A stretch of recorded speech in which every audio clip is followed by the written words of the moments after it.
Hi, guys. Welcome back. Thank you so much for being here. And that's something I want to start out with is thank you. You guys have been tremendously open and caring to me and have made me feel very welcome. And I am extremely grateful for you taking the time to hear what I'm saying and to give me your feedback and to talk to us in the comments on the videos. It has been a lovely, lovely experience so far. Today's video is going to be an interesting topic because I'm going to compare what's happening with you guys now with what happened 20 years ago when I spoke all over the country and all over the world, actually. And I went to India and all over the world speaking, and I had a very different experience. And I wanted to share with you the difference of what you guys are giving to me, which I'm so grateful for, and some of the experiences I had years ago, so that you can see a couple things. One, we are at a huge time of transition. We are at a huge time of transition.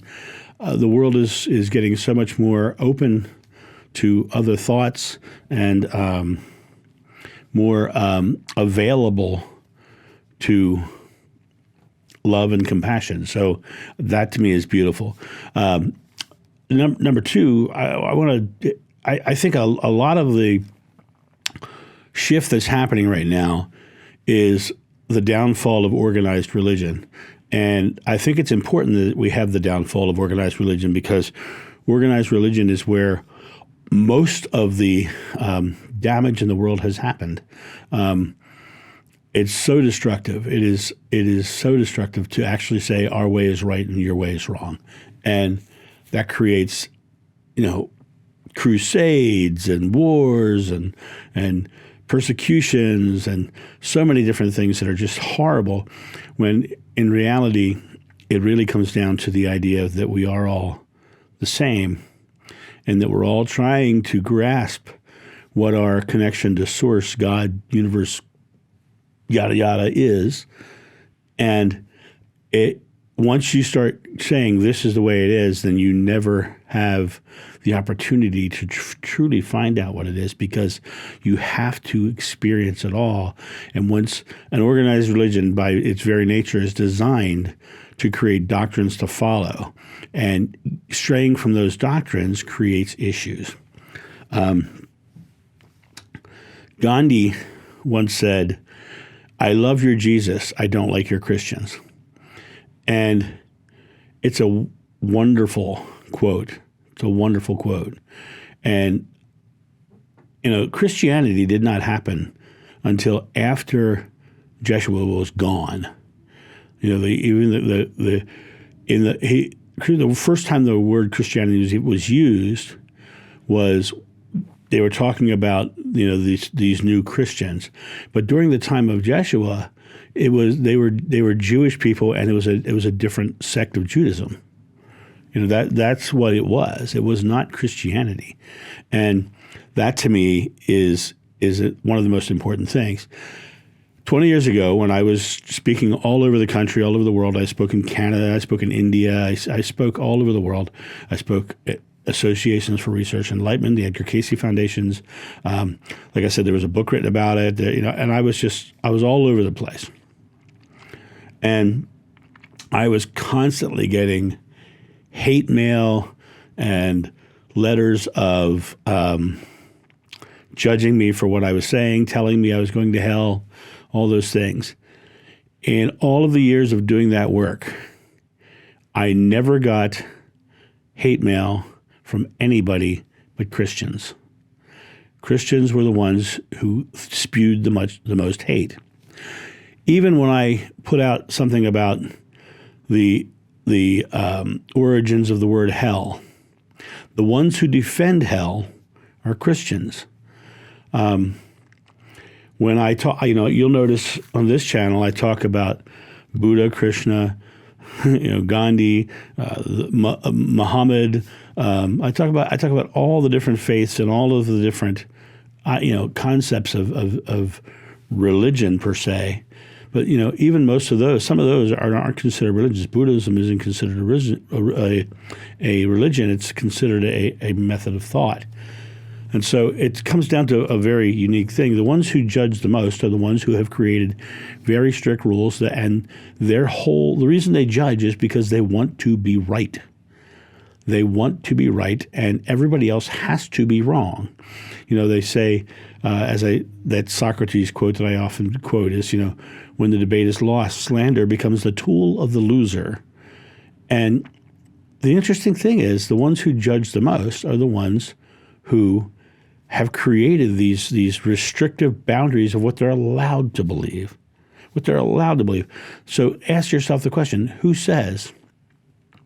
And as I've talked about in previous videos, the Bible has been edited, interpreted, and handed down, and switched to different languages. The meanings have changed drastically. And I one time got into a heated debate with a Christian man about the Nicene Council, and I said, well, prior to the Nicene Council, there was a lot of books. And then after the Nicene Council, they've been pared down to just a few. I said, are the books that were pared down out of the Bible, are they just as valid as the ones that are in? He says, no. And I said, why not? He says, because they're not in the Bible. I said, but it was the hand of man that took them out of the Bible.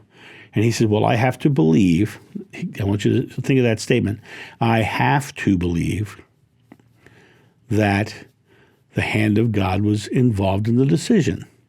So everything that the Christian faiths have to believe in, they have to take the leap of faith that God is doing it. Well, this is an interesting animal because that means they can decide that God's hand was in anything. God's hand was in anything they want to argue, right? As I said, I talk about Jesus, Buddha, Krishna, Gandhi, Muhammad, all the things. I one time had a lady very vehemently come at me. Very vehemently. She was like, you're going to burn in hell, blah, blah, blah, blah. She says, you treat God like a salad bar. And I laughed because I thought it was funny, because it is a salad bar. There's so many different things on the salad bar, and they're all a good nutritious meal. They're all there to eat and fill your body with nourishment and energy. They are God. That salad bar is God, and you can get there through the potato salad, and you can get there through the pickled beets. You can get there through any one of these things, because God is the energy that you get from the source, right? And the food that you're eating off of that salad bar is giving you the energy to survive, the energy to thrive, the energy to live on. And this salad bar, which I thought was a great analogy, God, I use it to teach now, which I think is really funny because she was told me I treated like a salad bar, and that's wrong, right? You're going to find in life that people who get stuck in their beliefs will immediately judge. And this is not solely a Christian thing. This is not a religion thing. This is a power thing. And there are plenty of New Agers out there that will tell you you're wrong. I recently had someone that was conversing with me who had been told that by some leader that she wasn't ready to channel. My response is to that statement, says who? And that's like, I'm sure would say, my guides. Well, you got to remember when someone says my guides, the first word of that was my guides. They're not your guides. They're not your guides. You need to realize you need to look inside yourself. If channeling is something you want to do, if going into more psychic ability is something you want to do, the first way you do that is to not listen to anybody else, because everything that you're talking about is inside you, right? What did I say the other day about Jesus? That when you look for a path will be laid before you. It's only when it turns back to self and you go through your own door that you find heaven, right? That's the same thing here. You have to look inside yourself. You are the creator of your experience. Don't let your religion tell you what you have to do. Don't let any guru tell you what you have to do. Don't let anybody who wants to lord power over you. And that's easy to find. There's a famous Buddha quote, and it goes something like this. He says, "Believe no one, even me, unless it rings true to your own spirit, your own heart. Believe no one, because you are the creator of your experience. You are the one who gets to choose what you do in life. You're the one who gets to live out the reality of your creation." Now, the reason I'm so grateful to you guys now is because, not because you guys aren't attacking me. I have. You're gonna find something out about me if you keep watching. You're gonna find out when people do attack me. I love those moments. I love those moments. I do, and I don't want them. Don't get me wrong, because what I do in those moments is I call them out.